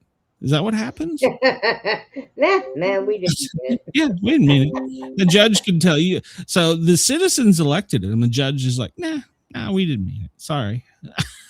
I don't understand how that works. All right, so we'll follow that story and see, because I'm going to be curious about that. What just happens if a judge decides a congressman or senator is like, your district, we didn't mean it. So, all right. U.S. homicide rates dropped by 21%, the lowest level since the 1900s. So after examining violent crime in 35 cities, the report found a decline in 11 of the 13 major crime offenses between 2024 and 2025. Carjacking fell 10%. Most others fell by 43%. Robbery, guns assault, homicide, aggravated assault, domestic violence. And this is all compiled from the FBI data. So now, for context, violent crimes have been falling for an increased period of time since COVID. So I guess basically COVID got locked everybody in their house, and the criminals were afraid they were going to get sick, so they stayed home. So, media did. Yeah, well, media on the left said that it was been dropping since 2000, and that sharper policy strategy, including more police overtime and a low unemployment with the lure of digital life, which is all post-pandemic, we got something glued to our face, is why it's dropping. The right, well, they are saying that it's Trump's law enforcement policies. So it's somewhere down the middle. It's probably due to some of the criminal justice policy programs, and it's probably due to the big C virus. But then I also think that having something glued to the front of your face too. So we take this article from the Federalist, and it says plummeting murder rates show that law and order works. So take this for what you want. This leans a little to the right, but 9 of the 13 offenses tracked declined by double digits. So they're saying that this is the lowest since 1900. So I don't understand that, because we see in other parts of the country, like we look at what's going on in Minnesota, and we say it's going crazy up there. So I don't understand how they're skewing their numbers, but maybe it's just because we're seeing that it's right in front of us. So I don't know. But top 5 cities, LA, DC had National Guard presence. So they're saying that they're calling it the Memphis effect, because that's what brought the crime rates down. Because the National Guard members have been in those areas. It could be, but once again, law and order. So, well, the House passed a funding bill, and it also funded ICE and Secret Service and a whole 9 yards. But it's got to make it to the Senate, and the Senate, Schumer is saying it's going to be held up because they want to defund ICE. So they're going to be butting heads with the president, but the House of Representatives has passed it. So they say that this is going to avert another shutdown by the January 30th deadline. So they had all 12 bills with full government funding, and it was passed according to Mike Johnson. And that was passed because there was Democrats and Republicans on the agreement. So it upset, obviously, some, the ones that are the talking heads that you see out there every day. Hakeem, it upset him because, well, he didn't want to fund ICE. But some Republican or Democrats crossed the aisle and helped get it through. So we'll see what the Senate does. The Senate could still say, no, we're going to defund it, and they get to butting heads. The only ice in Minnesota is going to be the weather this weekend. No, not true, actually. Mass integration enforcement program protests are planned. Here you go, Denise. Various groups are going to oppose the Trump administration this weekend, and it starts with economic blackout on Friday. In an attempt to pressure immigration and customs enforcement officers, more than 100 groups, including unions from progressive organizations and religious groups, have urged Minnesotans to skip school and work on Friday, avoid shopping to participate in the 2 p.m. marches that are all being planned for the weekend. Now, like Denise just pointed out, temperatures are going to be right around 0. So we'll see. But they're planning that this weekend is a weekend of protest. They don't want people. This is going to be at a really bad time. They don't want people buying anything, but we got a storm coming that you need to buy stuff and be prepared for. So we'll see. But several states are taking part of this. California's taking part of it, but they don't have a storm coming. So I don't know. Scores of businesses in Minneapolis are closing on Friday.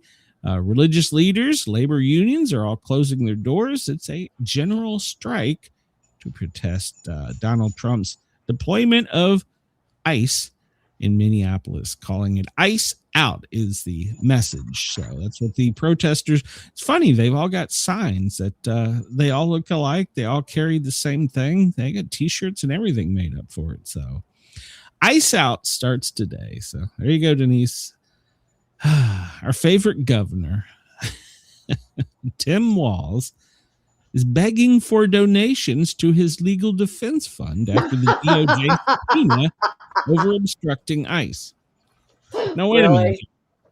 I want to go back a minute here and go back, because when he entered into office, he wasn't a multimillionaire, correct? I mean, I don't have the facts and figures in front of me, but this is what I've read and this is what I've heard. Right, he wasn't. So we have a multi-millionaire begging for donations for his legal defense fund. That's awesome. If he didn't do anything, I don't know. Minnesota Governor Tim Walz has started raising money for his legal defense after the DOJ subpoenaed him and the Minneapolis mayor for impeding law enforcement. In a message sent out to supporters, he says, Tim Walz here. Last week, the federal government opened an investigation into me. This comes just weeks after a federal ICE agent shot and killed Renee Good in Minneapolis, unleashing chaos across our city. Shouldn't he say state? He's a governor. Anyhow, rather than taking accountability and working to turn down the temperatures, Donald Trump and his administration are fanning the flames by targeting me for demanding transparency and answers. Let me be clear. When they say that, they don't want you to be clear. That's a reverse psychology trick. Let me be clear. Weaponizing the justice system and threatening political opponents is a dangerous authoritarian tactic, and I won't let it stand. If you're with me, please rush a donation to our legal defense fund to help ensure we can keep fighting accountability, transparency, and justice. I call it. He starts with $25 and goes up to $100, then $250 and $1,000. Or you can make it a monthly payment. Oh my God. I feel bad if I have to tell the audience that, I broke something or something. I feel horrible. I can't imagine begging, as a millionaire begging. I think that those offices have their own attorneys. They probably should not have to pay for that stuff. Maybe he just needs more money. I want to see how many. If he is legally protected, this is the way it was explained to me as public safety. You are legally protected. We will pay for everything if you do everything that is in the rule book, the operating procedures, the guidebook, and the employee standards and accountability. If you step outside of that, even just to put your little teeny tiny finger outside of that, you're on your own. Well, so now it's the same for him. Now let's see how many of the protesters out there who have been skipping work to protest are going to donate money to him. They can't afford it. Or the illegals. My job is to defend Minnesotans and the rule of law, and I am not backing down. So they can get some money from the Somalis that sent money to their country. They can send it back. Pay up, bitches. Pam Bondi announces that they got all of them. Do you remember? Well, hold on here. We'll go here. The church that they stormed. Well, they've arrested 3 people. We discussed 2 of them yesterday, which was Nakima Levy Armstrong. She was one of them. She was the organizer. And then what was the girl? I can't. Where is her name in here? Anyhow, more to come. So they were continuing to look at all the video and stuff. And then there was Don Lemon. It turns out that the attorney general is married to the assistant attorney general. Okay, hold on. I'm telling this wrong. The magistrate who refused to sign off on the charges that the Justice Department brought against Don Lemon, the magistrate judge Douglas Miko and his wife work for the his wife works for the assistant attorney general Keith Ellison's office. So in other words, there's some kind of relationship there, and it should probably be taken to another magistrate because what is that called? Conflicting. They have it's a conflict, so it should go to another magistrate, but they refused. So they refused to sign charges against Don Lemon. So she signed off on the others, but she did not sign off on. She signed off on Shakita Leah Louise Allen, Nakima Levy Armstrong, and the last one, William Kelly. She signed off on those 3, but she wouldn't sign off on Lemon. And so when they did the research, they found out that, well, guess what? His wife works in the AG's office. So then Don Lemon is now taunting the DOJ and daring them to arrest him. How'd that work out too well for this guy here? Remember him, William Kelly, the guy with the bright yellow jacket? Kept calling Pam Bondi a bitch and said, "Come get me." Well, looks like they got him. So now Don Lemon is saying he's a journalist and he stands tall and proud He's taking a victory lap because he has won over the DOJ. Yeah, they'll just find another magistrate there, buddy. Yep, William Kelly. He was the one that with the bearded, redheaded guy that was the one asking for money. The soldier that had PTSD. Remember that we talked about him yesterday, Brenda, or maybe the day before? William Kelly. So he was taunting him, calling Pam Bondi a bitch. Well, I guess the bitch got you. So you were, he's been arrested. It's come get me. Yeah. So yeah, he was collecting money the other day. Remember we talked about that? Are you still alive over there? I am. Okay. I was talking to you, but I didn't realize I was muted because my dog was yakking and I had muted. Gotcha. Can't Pam Bondi go above that judge? I would have to probably look that up, but I think magistrates have jurisdiction signing off warrants for like a local things. So if I understand, like let's say Gwinnett County can only sign for things in Gwinnett County. Now it doesn't mean if you live somewhere else, but or like if you live in Knoxville, they have a magistrate. Now there is judges over them, but at a certain level over them, you get to federal.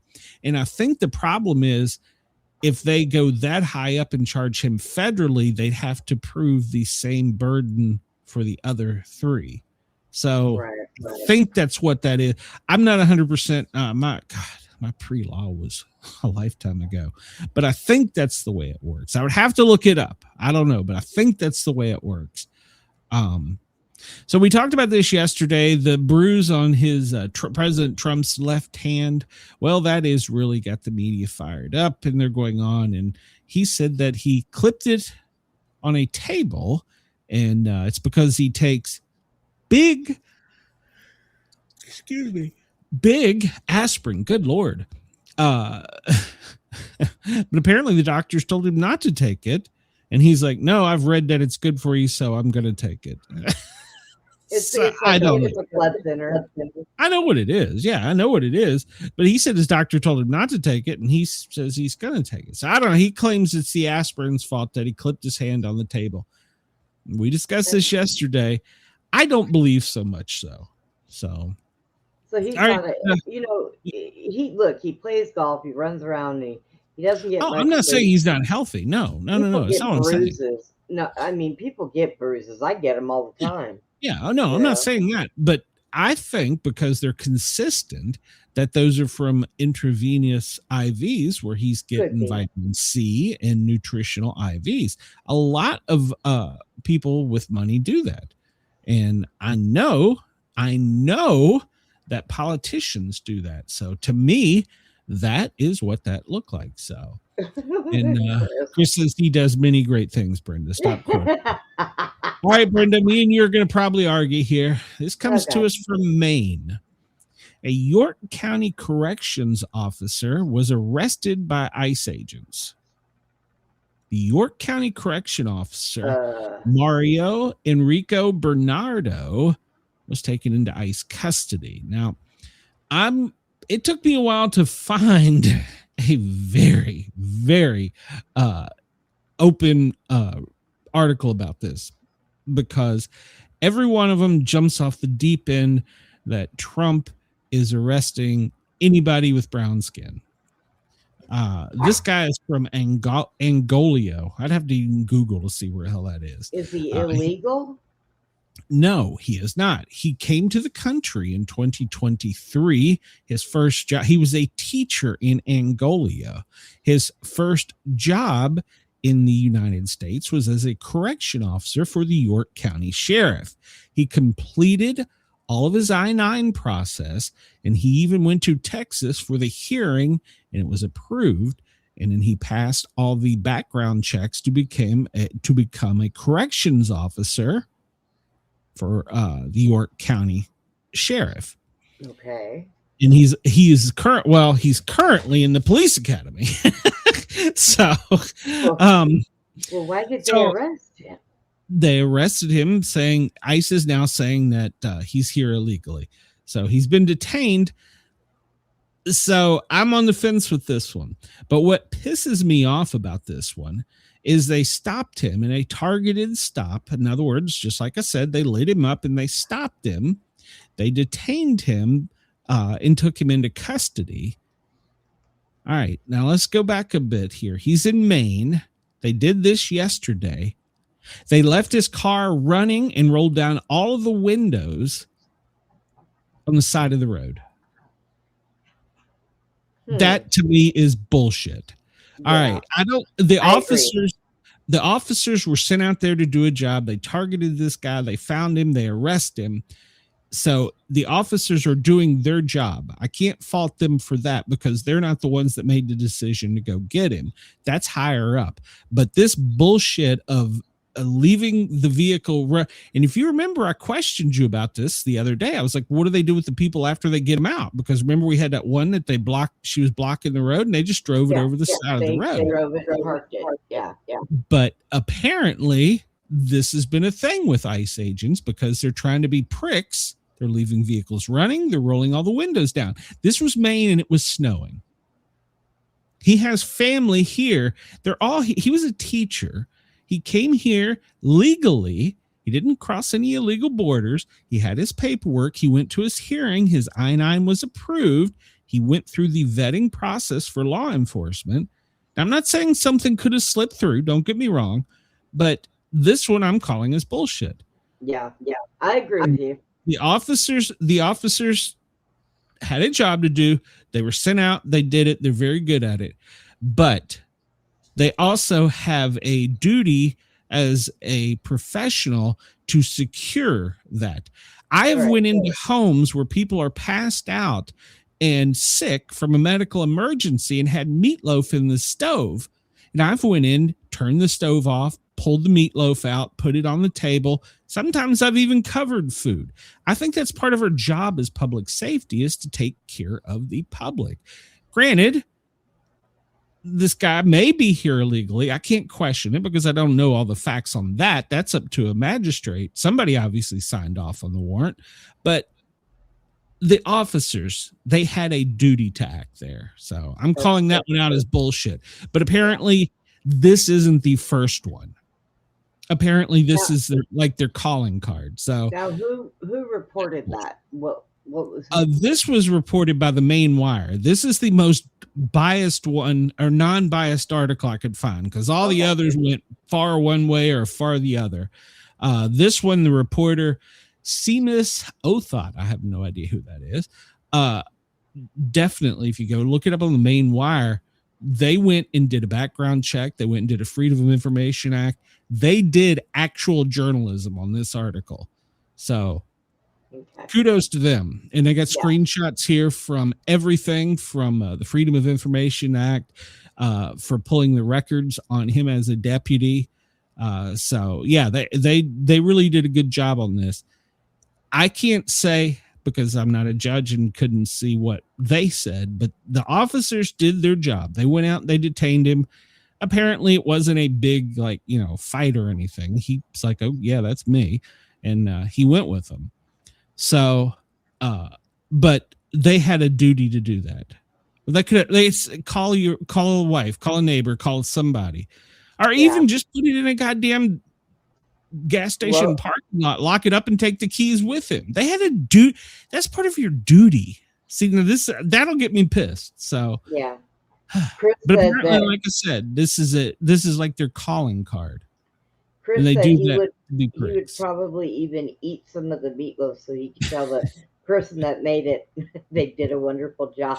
Well, one of the calls that comes to mind is we had a guy who overdosed and all of his homies left him, and he had something in the oven, and we were trying to, because he was pretty sick. Well, sick is not the right word, but he was pretty down the road, we'll say. And we got him in the back of the ambulance and took off. And when he come to and stuff, he says, dude, did you happen to think to turn my oven off? And normally I try and think of things, especially with the elderly. And I was like, no, I didn't. So I got on dispatch and I said, hey, dispatch, send engine 42 back there and tell them to turn the stove off. And they're like, okay. and Engine 42 had to break in. But it was part of their job, So, Yeah. I mean, we had to call law enforcement. We didn't illegally break in, but we did as little they did as little damage as they could, but it prevented the whole condo unit from catching on fire hours later. So, yeah.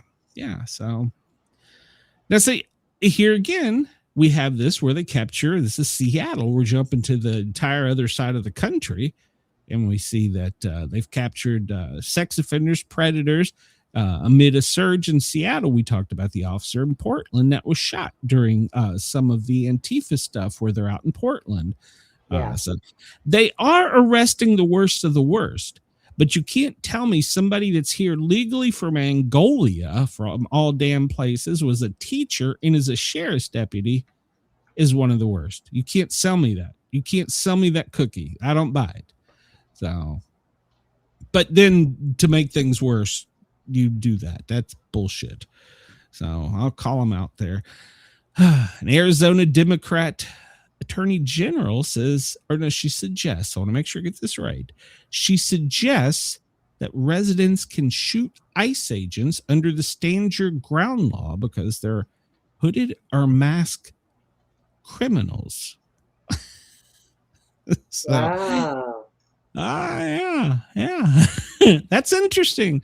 Arizona Attorney General suggests, under the stand your ground law, the way it is worded, that ICE could potentially not be real law enforcement and you could shoot them. Oh, geez. Well, so yeah, there is that. I'm just going to leave that story right there. So, and of course, we have Democratic state lawmakers trying to bar former ICE agents from local jobs. When we talked about this in Maryland, well, now they're trying to do it in Washington state. So that'll be 2 states that you will no longer be able to work in if you've held a federal job. So Trump threw a temper tantrum last night and withdrew Canada's invitation to the Board of Peace. Did you read about that? Nope. Yeah, him and the head poobah of Canada got into a Twitter or X war or whatever the hell they are. And he says, well, I'm taking my invitation back. And he said, well, good. I wasn't going to give you $1 billion anyhow. Fuck off. So, the Board of Peace. Oh, the one, but it's got a clearly fake gold AI generated logo, Brenda. You got to go check it out. I didn't even bring that article up. I'm like, Jesus Christ. But here's some things start to come out. The U.S. unveils new plans for us to build the new Gaza, complete with skyscrapers, Mediterranean coastlines. I knew that was coming. Yeah. Well, those people in Gaza have lived like in prison for a very long time. I'm not arguing that. I'm not arguing that at all, Brenda. I agree. But now we're just going to we're just going to plow over where everybody was, and we're going to put up all of our skyscrapers and beachfront. Oh my God. You misunderstand. The American taxpayer under the Board of Peace, which Trump is the grand poobah of, is footing the whole goddamn bill. Who is getting kickbacks from this, Brenda? Who? I don't Who likes know. to build skyscrapers? Yep. Why are they fucking gold? Things that make you go, I'm falling off of, I'm not MAGA. All right. I'm gonna get off of that. See, Trump took the invitation away because he heard the storm was from a candidate. Maybe. Well. The president, this was quietly reported, and it wasn't because it was him, because they'd probably be gold, but the Cadillac Escalade, I need to mute you. The Cadillac Escalade, he has new limos now. Nobody really noticed it. It was introduced without much fanfare, but the Secret Service is now taking the president in the brand new Cadillac Escalades. So GM was awarded the contract last year, and they quietly put him in service in Davos. So you'll be seeing him here in the U.S. when there's a motorcade with the new Escalade will be the vehicle for the president. So there you go. But if they were Trump Escalades, they'd be gold, obviously. So, but the Secret Service has 2 brand new Escalades for the presidential motorcade. So there, it's a pretty vehicle, and I'm sure it cost us a pretty penny. So, not saying we don't need it. Don't take that. So, man, we're about to run out of times. We didn't talk about Space Force. We didn't talk about the Dorito-shaped UFO. And a Dorito-shaped UFO? Yeah, well, it's probably the F-47, and we just don't have one of those. Well, we don't officially have it, so it's a Dorito-shaped aircraft. I mean, we do have Dorito-shaped aircraft, but this is the new Dorito-shaped aircraft that was caught over Area 51 a couple days ago. So it's got the internet a buzz.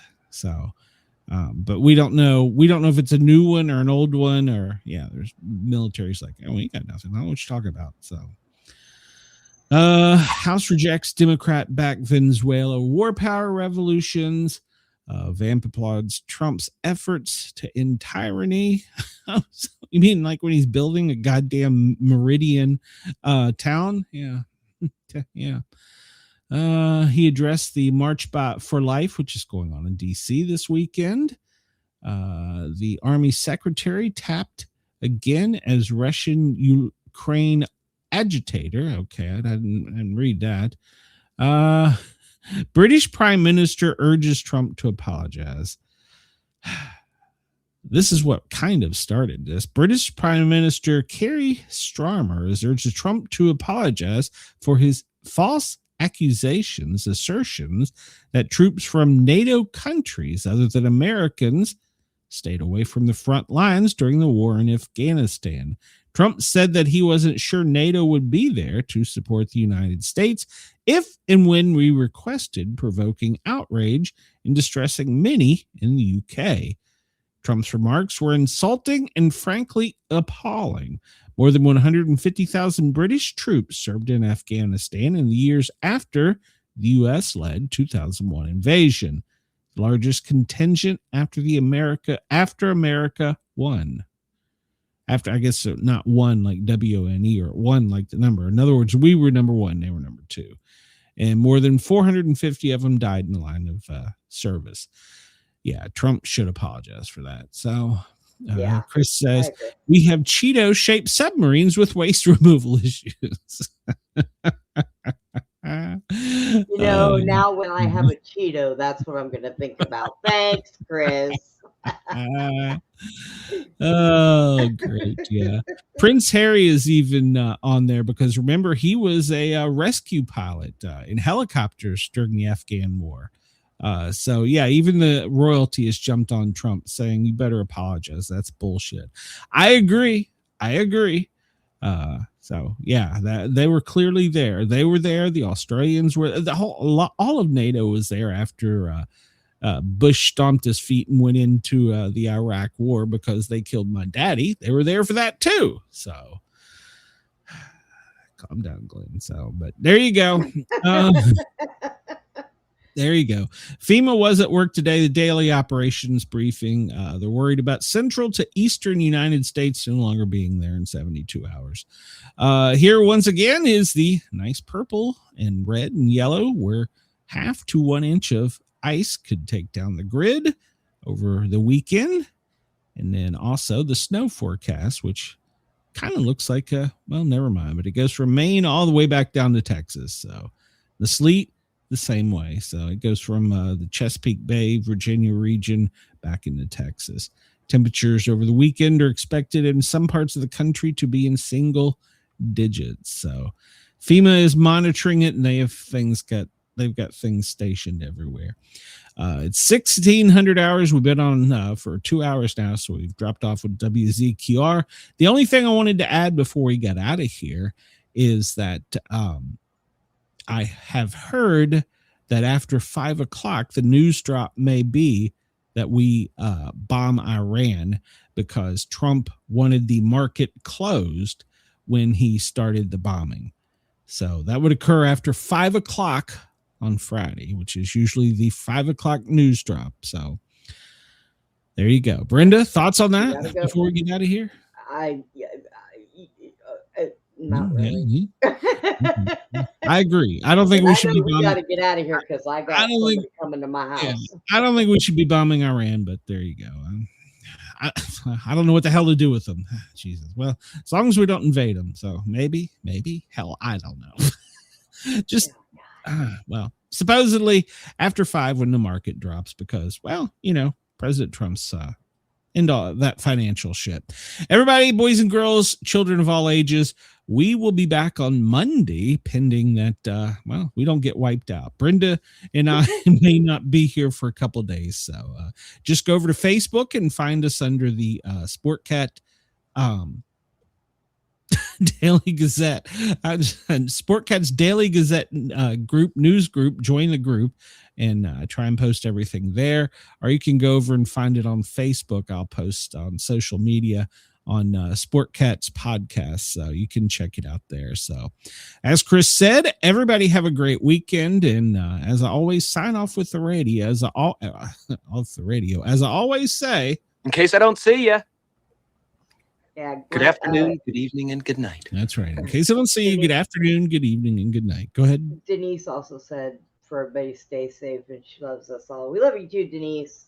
Yeah, we love you too. Hopefully we won't be dead. So there you go. Thanks to Monster Mike for the song, by the way. I appreciate it. Everybody have a great weekend. Stay warm. Yeah, stay warm. Drink your hot chocolate and eat your tomato soup. I'm personally looking for bourbon, but that's just me. I have this stuck in my head for days now. I might eat tonight, baby. Twisted takes, crazy jokes, no bunker, just views. A quiz in history, weather on the scroll from Greenland to the galaxy. They've got every goal. Laugh at fear, let the world do its thing. Sportcat's Gazette, it's the chaos we sing. Sportcat's Gazette, don't bunker tonight. We're riding the headlines with laughter and light. No prepping for doom, we dance in the fray. Sportcat keeps us laughing through the end of the day. Hey. NASA aborts